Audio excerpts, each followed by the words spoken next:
go live today. I am a little bit sick, so I don't sound and feel the best. But something came through me that told me I need to talk about this today. And I tend to get these downloads about, you know, identity, money, and everything that we really talk about on here. And I'm just going to turn off my notifications because I'm getting a lot of them right now and I didn't do that. So let me just turn off my notifications right now. Okay. This week, actually, I had a wonderful call in my signature program, Embodied Business. And we talked about how every time that I invest in a coach or a mentor, or every time I really listen to stories of people who are highly successful, of people who have successful companies, of people who are really up here, I never ask myself, what did they do to get there? Never. And I used to ask myself, what are the exact steps these people have taken so I can take these steps so I can achieve the exact same results? Now, every time I would ask myself the question, what did they do?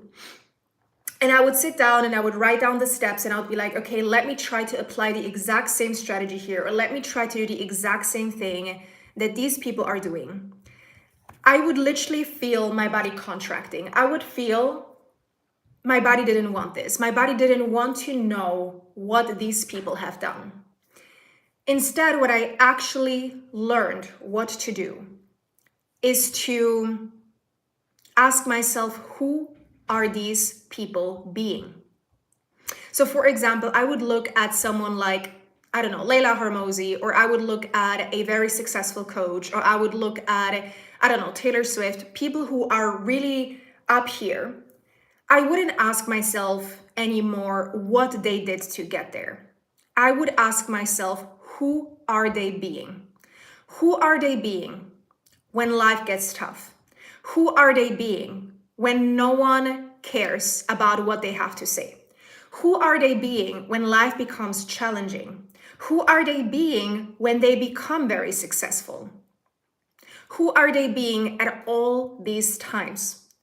And so whenever I would find myself in communities and circles investing into coaches, instead of listening more to the steps that the people were teaching me, I would focus on what was their energy like? How are they showing up? What are they saying? And again, most importantly, who are they being?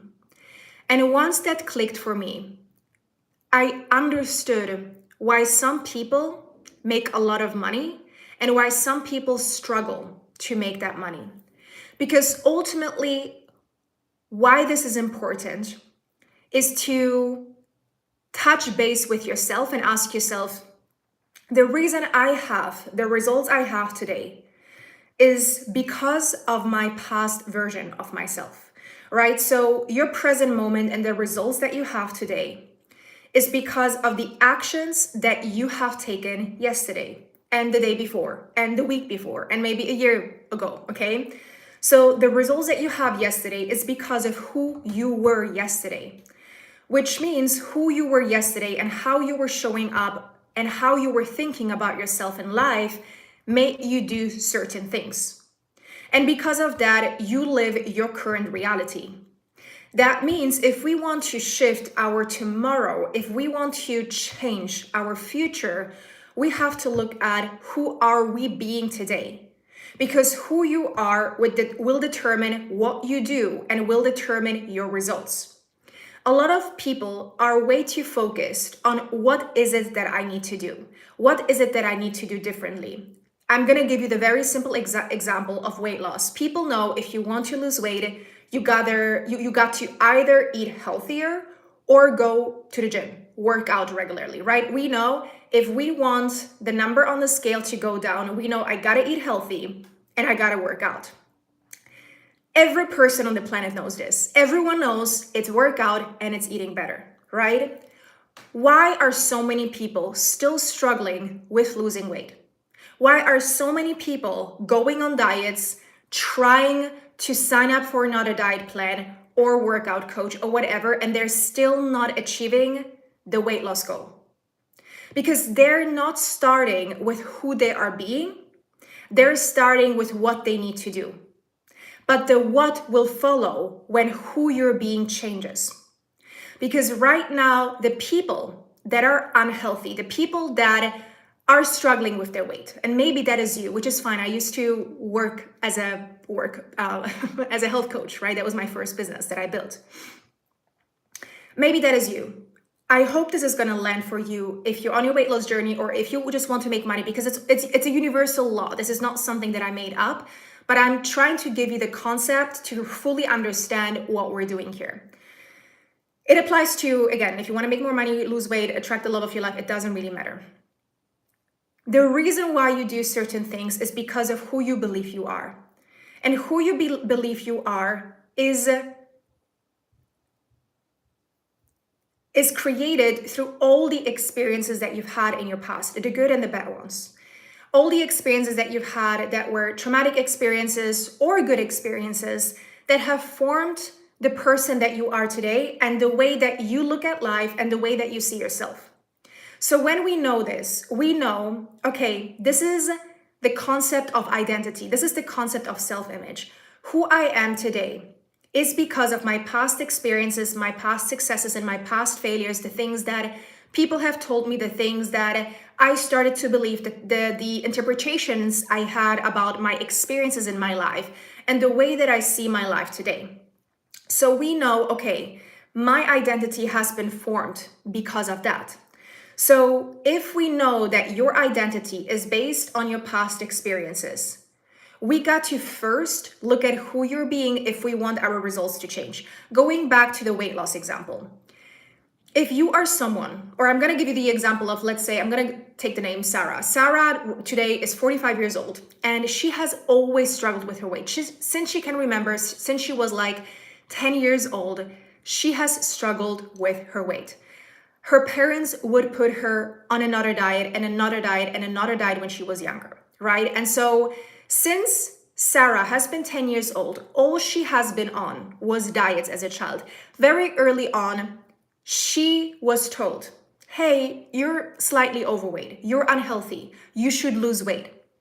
Since she was 10 years old, today she's 45. For 35 years, people have told her, hey, you're a little bit, too overweight. Hey, you should be eating healthier. Hey, what about you go on a diet? She's been hearing these things for the last 35 years. Can you guess what her identity is? Can you guess what her self-image is? Exactly. So now at 45 years old, Sarah is like determined. She wants to lose weight again. She's done with feeling the way that she feels, and she goes on another diet. And she fails. Why does she fail? Because she does actually not change the way that she thinks about herself. I want you to imagine this. We have a thermostat. And right now, Sarah's thermostat is set at 65 degrees. I'm making this up, okay? I'm trying to explain this in a simple way. Now, Sarah's identity is at 65 degrees. This is where current identity is of I'm just a fat person, or I'm just a chubby person, or I'm just someone who's always on a diet, or I'm just someone who's never fully skinny or thin or fit. This is who I am, because she's learned this since she was 10 years old. Now, Sarah goes on a diet and she starts to lose weight, and her thermostat slowly starts to increase. And she's like, oh, like I'm losing weight, I'm feeling great, I'm feeling all these things. Now, let's say her thermostat increases by 10 degrees. Now we're at 75 degrees. But this is unfamiliar. Even though it's heaven, even though it feels great, even though she's like, who is this person when she looks into the mirror? She's like, I don't recognize her. This is not who I am, because I've always been down here. I've always, since I'm 10 years old, been that chubby kid. Who can I be when I'm up here? That's not who I am. That's not true to me. And her nervous system kicks in and tells her, listen, Sarah, you've always been down here. This is safe. This up there, being skinnier, being healthier, being someone else is not safe. And so she sabotages. She starts eating unhealthy again. She doesn't go to the gym, and she's back at 65 degrees.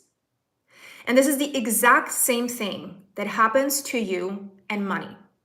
A lot of people, if you're a business owner, if you're an entrepreneur, You want to make more money, of course. Otherwise, you wouldn't start your own business. You have decided you want to no longer be in a 9 to 5. You have decided you want to start something that is true to you. You want to have financial freedom. You want to travel the world. You want to have more money to help your family, whatever your reasons are why you have decided to make more money. But now you might be focused way too much on what is it that I need to do to make more money. But if you come from a family where there was never enough money, or there was always fighting around money, or maybe your family would say bad things about people who had money, this is still living in your body today. And so you have an identity of someone who's either broke or poor, or someone who doesn't deserve money, or someone who has never had money, whichever identity it is that you have, it's living in your subconscious mind. And so now you're a business owner, you're an entrepreneur, and you want to make more money. And you work hard, you grind, you work harder than everyone else that you know in your life, and you still find yourself being capped in the amount of money that you want to make. Why?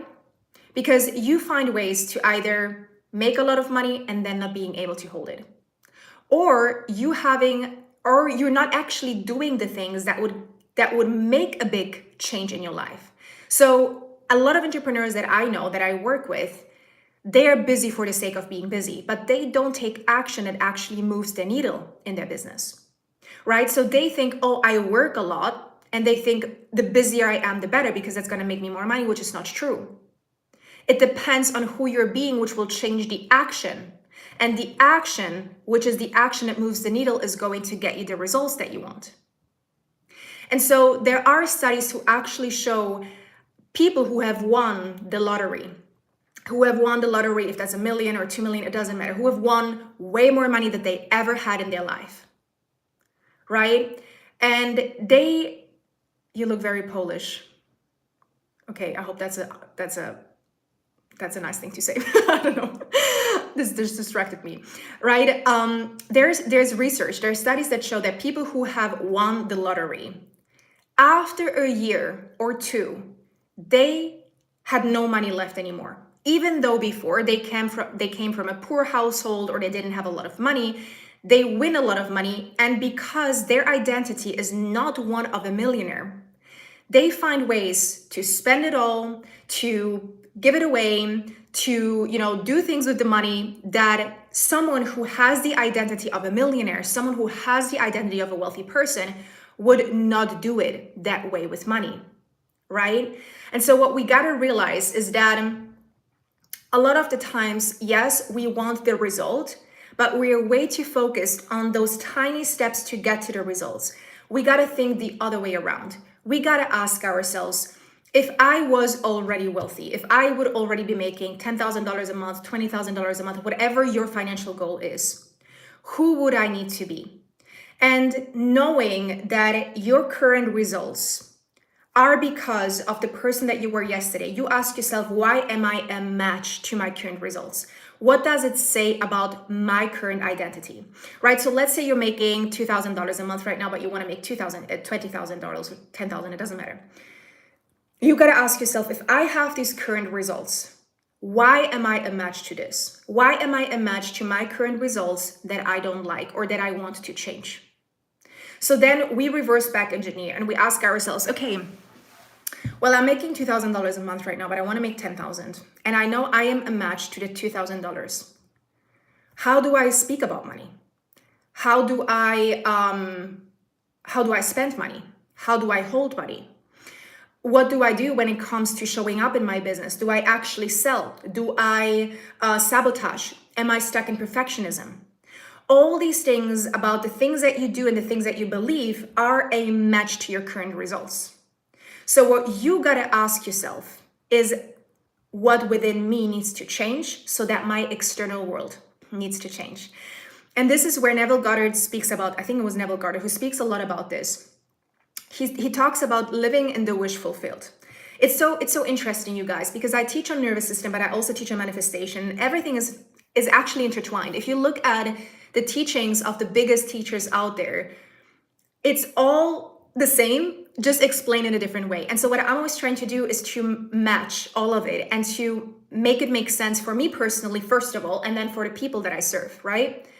And so Neville Goddard speaks about the wish fulfilled. He speaks about if you want your reality to change, you got to live in the wish fulfilled. And the wish fulfilled means that, let's say you don't like your reality right now and you want a complete different reality.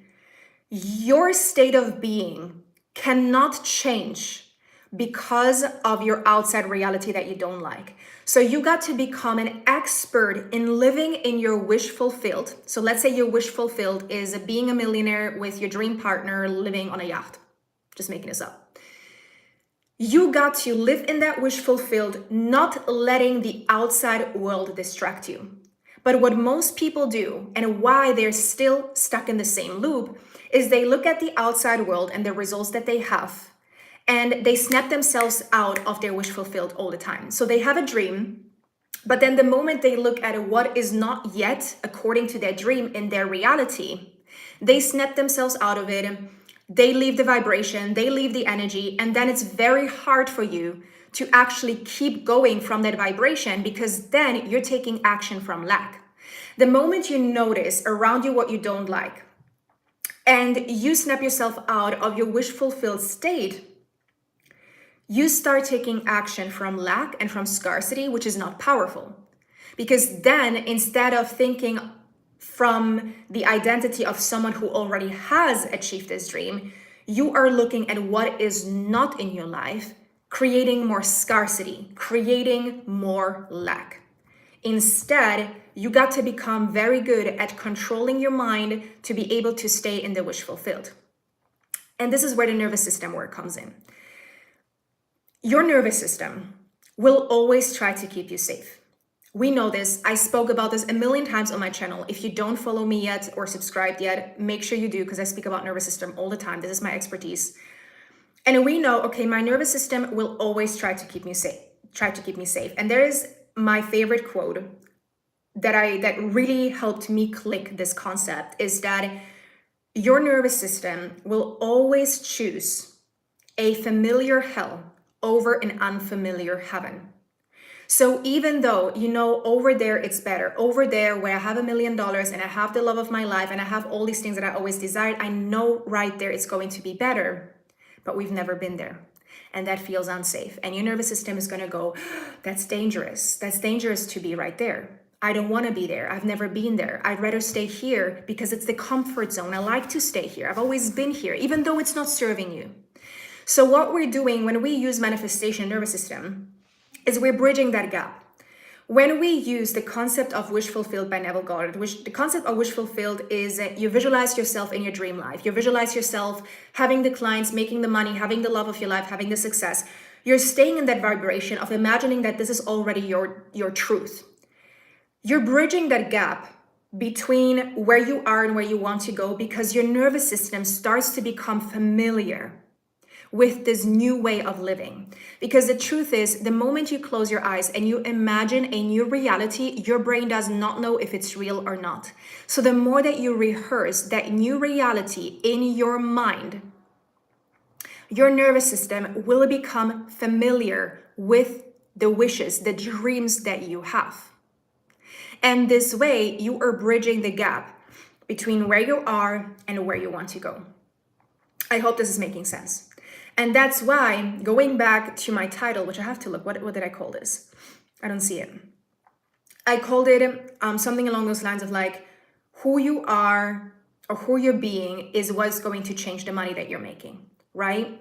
And so we got to really understand this. The more we understand this, the more it's going to click.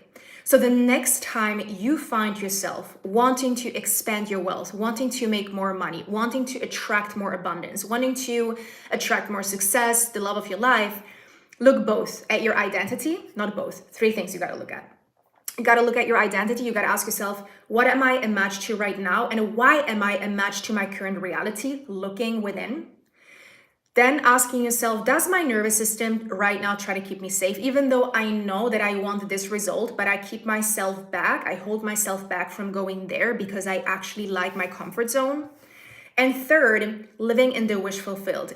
Really practicing Staying in that energy of imagining yourself already having the $1 million or the success or the love of your life, so that you bridge that gap of your nervous system, so that your nervous system starts to feel safe with this new image, with this new life that you're creating.